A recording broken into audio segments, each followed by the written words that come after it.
Los últimos 30 años de nuestra historia han sido una época convulsa de grandes cambios, en donde los movimientos sociales fueron sometidos a duras pruebas. La búsqueda de la paz en diferentes escenarios, el nacimiento y consolidación de organizaciones paramilitares, el exterminio de la Unión Patriótica, la desmovilización del M-19 y la convocatoria de la Asamblea Nacional Constituyente en el año de 1991 han modificado la estructura sociopolítica del país. Hoy, los diálogos de paz hacen renacer la esperanza en una sociedad más equitativa basada en la desmovilización del principal actor armado del conflicto, las Fuerzas Armadas Revolucionarias de Colombia, FARC.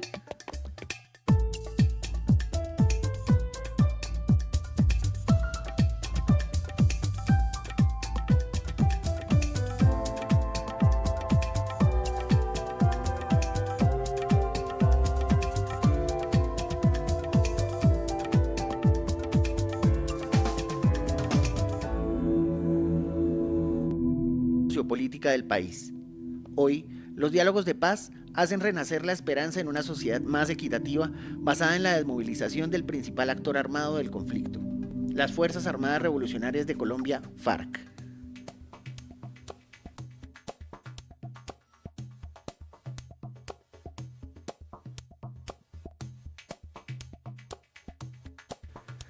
El principio fundamental del gobierno de Belisario Betancur se basó en la necesidad de iniciar un proceso de paz y de diseñar una reforma política que facilitara la realización de diálogos con las guerrillas y demás grupos armados fuera de la ley, con el fin de llegar a la solución negociada del conflicto armado. Con este fin, impulsó un proyecto de amnistía ante el Congreso, el cual se convirtió en ley a finales de 1982. En este proceso de diálogo, los diálogos del 85 fracasaron por una simple y sencilla razón. Los diálogos del 85 eran una aventura y un acto de voluntad política de Belisario Betancur, el cual no era suficientemente respaldado ni por las Fuerzas Armadas, ni por la Iglesia, ni por los gremios, ni qué hablar de las élites regionales y locales. No contentos con no respaldarlo, conspiraron en serio contra ese proceso de diálogo. ¿Y conspiraron de qué manera? ¿Y de qué manera tan brutal? Digo, que eso activó como nunca antes la fórmula del paramilitarismo. Participaron las FARC, el EPL, el M-19. A pesar de haber promulgado la ley de amnistía y firmado acuerdos de cese al fuego y tregua, Belisario Betancur no contó con el apoyo político necesario para emprender un proceso de tal envergadura, lo que llevaría a una crisis sociopolítica que acabaría con las intenciones de paz de los diferentes actores. La creación de la Unión Patriótica en 1985, como un intento de participación política legal de varios grupos guerrilleros, hizo renacer en el país la esperanza de lograr la paz. La UP tomó distancia de los grupos insurgentes como una estrategia para negociar una paz democrática y sostenible. Esta iniciativa por parte de grupos paramilitares, con implicaciones de estamentos políticos y la posibilidad de poder caminar por las calles sin tener escoltas, sin que la gente me reconozca ni me señale con el dedo, ahí va el de la UP, poder entrar a una heladería, comerme un helado, sentarme en la banca de un parque, darle maíz a las palomas, leer una revista, un periódico y entrar a un cine. Hace 30 años atrás, en un contexto también de negociaciones del gobierno de entonces con la guerrilla de la FARC-EP, estábamos expectantes de lo que podría ser el resultado de las negociaciones. Hace 30 años no dudamos en apostar y comprometernos con salidas negociadas al conflicto armado. Hace 30 años contribuimos a la esperanza de construcción de un país distinto, un país incluyente, plural y verdaderamente democrático, un país en paz. Hace 30 años miles de campesinos, sindicalistas, educadores, líderes sociales, estudiantes, mujeres, jóvenes, indígenas, apostaron por participar en las decisiones que les afectaban mediante el ejercicio de sus derechos políticos, constituyendo y siendo parte de un partido político alternativo, la Unión Patriótica. Desde entonces y en plena conexión con el respaldo popular inmediato que recibió la Unión Patriótica, empezó la persecución sistemática y generalizada de los miembros, dirigentes y simpatizantes en razón de sus ideas políticas. Estrategia que tenía y consiguió el objetivo de menoscabar la fuerza política del grupo, excluyéndolo del debate democrático.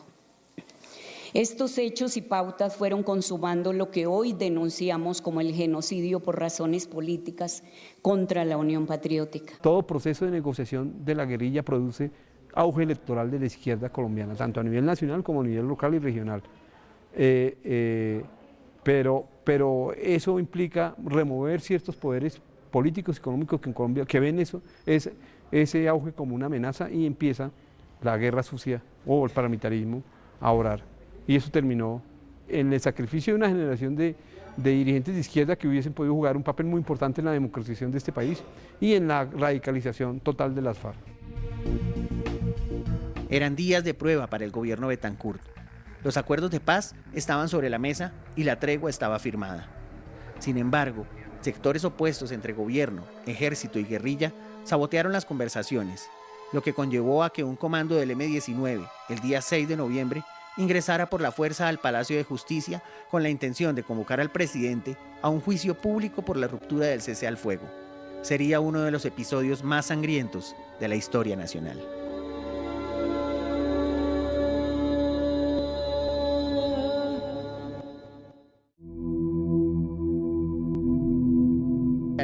Jaime Pardo Leal y Bernardo Jaramillo Osa, 8 congresistas, 13 diputados, 70 concejales, 11 alcaldes y alrededor de 5.000 de sus militantes, quienes fueron exterminados sistemáticamente. Dichas circunstancias le impidieron al movimiento continuar su labor política. Muchos de los sobrevivientes abandonaron el país. Las Fuerzas Armadas haciendo operaciones encubiertas ilegales para detener el comunismo.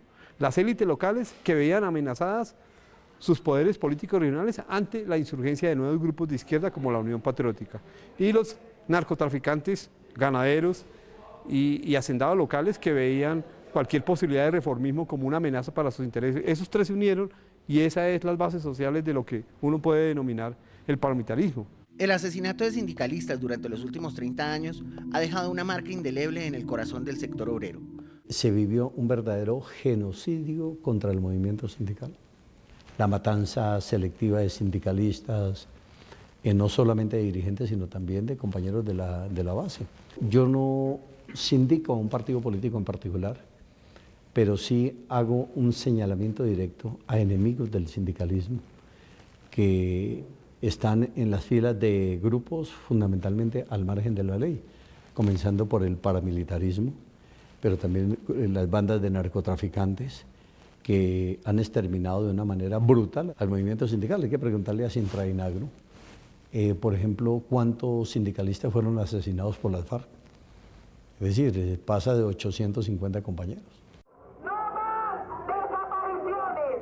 ¡Cese la violencia y represión! La década de los 80, unida a los procesos de globalización, genera en el movimiento sindical grandes cambios. La desaparición de líderes de diferentes áreas de producción trajo consigo la concentración del poder en los grandes sindicatos y en las empresas y dependencias burocráticas del Estado, teniendo como resultado la desprotección de un alto porcentaje de los asalariados en el país.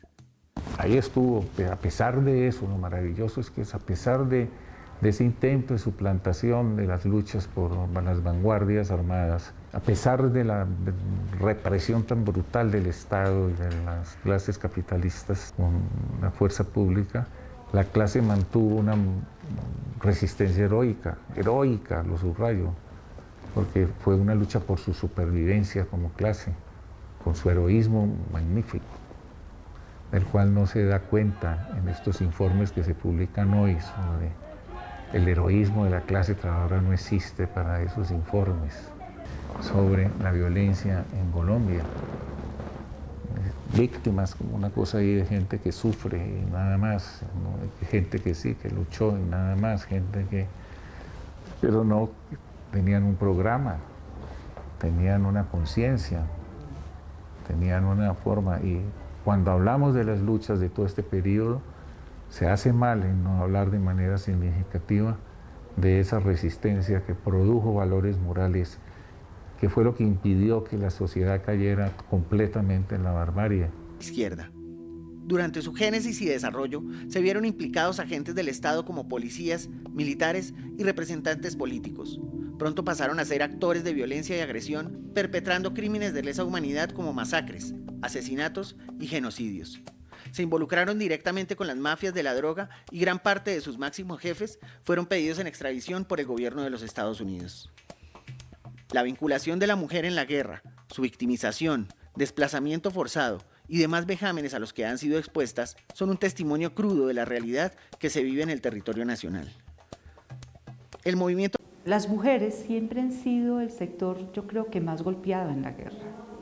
Si bien los hombres tienen una participación mayor desde levantarse en armas, por ejemplo, o participar armadamente, la mujer ha sido muy golpeada por el conflicto. Aunque el estado de guerra no declarada que vive el país y la situación de la mujer en el conflicto han llevado a un replanteamiento radical de movimiento y su acción política, su presencia en una amplia gama de grupos y redes locales nacionales e internacionales ha tenido un gran impacto como un proyecto de transformación cultural que ataca diversos tipos de discriminación y exclusión. Por eso las mujeres siempre se han movilizado, han participado, han incidido desde sus organizaciones de base, desde sus organizaciones nacionales, desde las veredas, desde sus territorios, en que el conflicto colombiano sea solucionado de una manera negociada. En los años 90, varios hechos produjeron hondo impacto en los colombianos y determinaron las elecciones del 11 de marzo de 1990. El proceso electoral se caracterizó por la extrema violencia dirigida por la mafia del narcotráfico, en cabeza de Pablo Escobar, y por el paramilitarismo.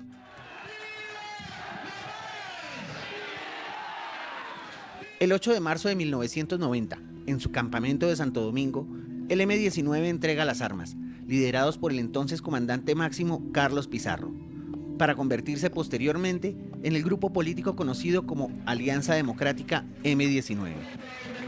En ese momento firma Carlos Pizarro. Tan solo un mes después, su vida sería cegada por los violentos. En el mes de abril, el candidato presidencial por la Unión Patriótica, Bernardo Jaramillo, correría la misma suerte, entregando un panorama electoral desolador al país. Conseguir su imperio criminal eliminándome a mí, pero están completamente equivocados porque a los hombres se les puede eliminar, pero a las ideas no. Y al contrario, cuando se elimina a veces a los hombres, se robustecen las ideas. El 18 de agosto de 1989, el candidato del Partido Liberal, que según las encuestas era el más opcionado para ganar la presidencia, se disponía a dar su discurso en la plaza central del municipio de Soacha. Siendo alcanzado por las balas, inmediatamente abordó la tarima.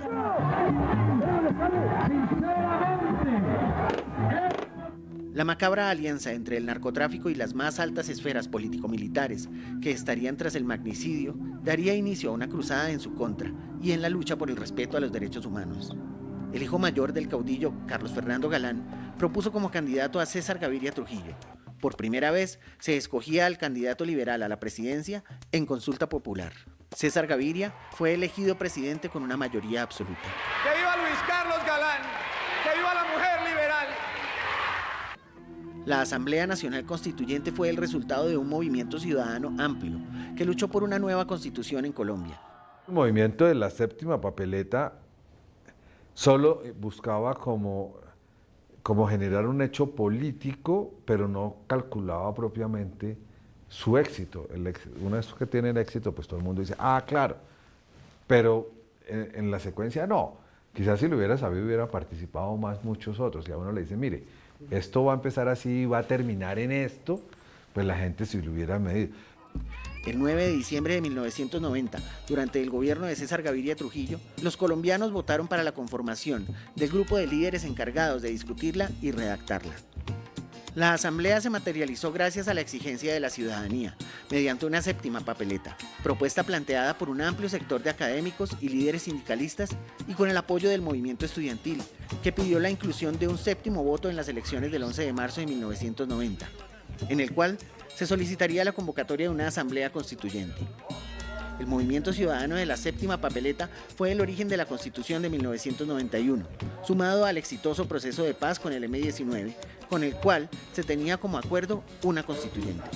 Uno de los aspectos fundamentales de la Constitución de 1991 es la inclusión de indígenas y afrodescendientes, generando espacios de participación e inclusión y el reconocimiento del país como un espacio pluriétnico y multicultural, y la tutela como un mecanismo jurídico de protección de los derechos fundamentales de los ciudadanos. Después de la Constitución del 91, hubo un tiempo sí de enfriamiento, si lo podemos llamar así, pero también era como la esperanza de que demos un tiempo de prudencia mientras esto cuaja y va cogiendo forma. Y digamos, fue como el tiempo de prudencia y muchos eran conscientes de todos los sectores políticos que por el camino se iban haciendo ajustes. A la Constitución, el Congreso le ha introducido hasta ahora 38 reformas de carácter permanente y todavía hay unas en curso. Y no se ha tenido una plena conciencia acerca de la responsabilidad que tiene el órgano encargado de modificar la Constitución. Uno de los aspectos fundamentales de la Constitución de 1991 es la inclusión de indígenas y afrodescendientes, generando espacios de participación e inclusión y el reconocimiento del país como un espacio pluriétnico y multicultural. Se incrementa la guerra con el narcotráfico, afectando así a la población civil. Posteriormente, los principales cabecillas del cartel de Medellín son capturados y abatidos. Asimismo, se hace frente a la subversión desde el Palacio y diezmando considerablemente la fuerza del bloque subversivo en la región. El gobierno había luchado contra el narcotráfico, pero no había alcanzado su poder a lograr un verdadero dominio de la situación. En el año de 1997, las FARC manifestaron al candidato presidencial Andrés Pastrana su intención de entablar diálogos de paz con el gobierno. En medio de varias crisis, el proceso se extendió en esfuerzos desesperados por lograr la paz negociada. Sin embargo, la constante violación a los acuerdos y los accionarios violentos por parte del grupo insurgente llevó a que las negociaciones se cancelaran. El 20 de febrero de 2002, el presidente Andrés Pastrana ordena la retoma de la zona de distensión.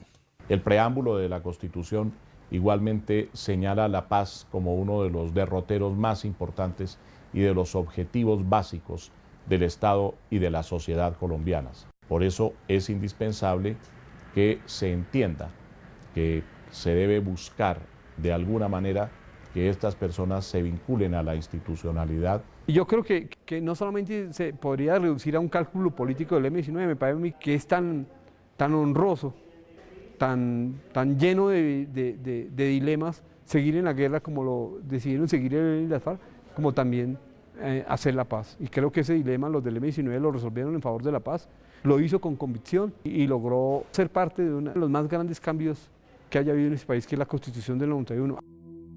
Luego del fracaso de las negociaciones con Pastrana, el accionar paramilitar en contra de las organizaciones defensoras de derechos humanos se intensifica en medio de una política de seguridad democrática incentivada por el gobierno central de corte guerrerista frente al conflicto. Ante la presión internacional y las denuncias de estas organizaciones, abocan a que el gobierno busque la desmovilización de estos grupos al margen de la ley. Paralelamente, la mujer como parte de la guerra ejerce un empoderamiento frente al conflicto, su situación social y su problemática directa. En torno al desplazamiento forzado, las mujeres se convierten en víctimas, asumiendo responsabilidades socioeconómicas y librando luchas ante la discriminación, el señalamiento y la falta de garantías. Cuando hablamos del desplazamiento forzado, el mayor número de población desplazada son mujeres con sus hijos. Entonces los roles también han venido cambiando y han tenido que cambiar. Muchas mujeres desplazadas han tenido que tomar unos roles en la familia que debían ser compartidos con la pareja, con el hombre en este caso. Pues ellas sobreviven muchas veces a sus parejas, a sus hijos, entonces sobreviven con el dolor de haber perdido a estos seres queridos, sobreviven prácticamente con el imperativo de tener que seguir para adelante a pesar de todas estas situaciones de horror que han vivido. Como parte de las políticas gubernamentales, se establece la Consejería Presidencial para la Mujer, entablando la política pública para velar por sus derechos constitucionales. Porque el camino que han recorrido ha sido difícil, pedregoso y tristemente en muchas ocasiones desalentador. ustedes se han enfrentado a la discriminación, a la desigualdad y a la violencia. Esta es una verdad dura y no está bien.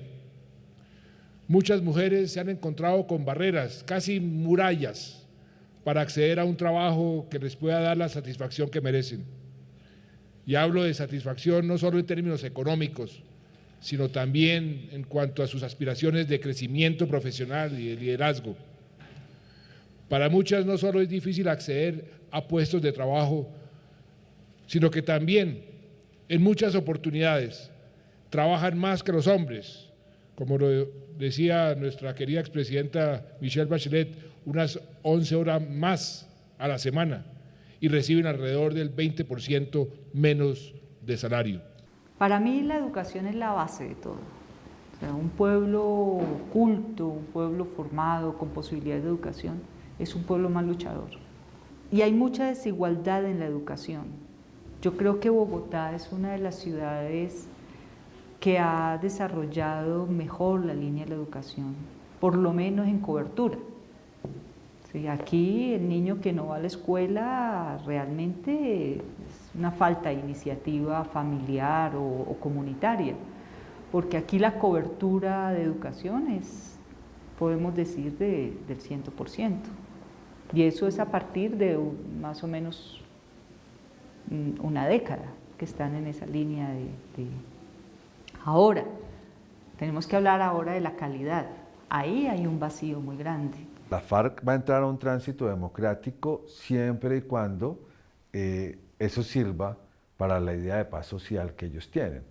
Y allí, en ese momento de posconflicto, si vamos a trabajar por la paz, y la paz no se negocia únicamente entre estos dos actores que están ahorita, todos los movimientos sociales pues tienen un papel fundamental para sentar los principios de lo que podría ser la paz en Colombia. La paz y la educación son un vehículo de transformación del país y eso es innegable. Hay sectores que no están de acuerdo en el cómo, ¿sí? Entonces tú dices, no, esto es una paz comprada porque se les va a pagar para que se desmovilicen, ¿sí? Y se les va a pagar por un tiempo, ¿y quién paga eso? ¿Sí? Y a costa de que ellos adquirieron esa, si son un grupo pequeño, y simplemente por estar armados y generar, digamos, un conflicto, generar allí una resistencia en algunas zonas del país, simplemente hacer como un borrón y cuenta nueva, ya no más. De la misma forma, y cambiando de manera radical la política del gobierno precursor, se busca la solución negociada al conflicto armado con los diálogos en La Habana, retornando la esperanza a los colombianos y abriendo la puerta a la reconciliación.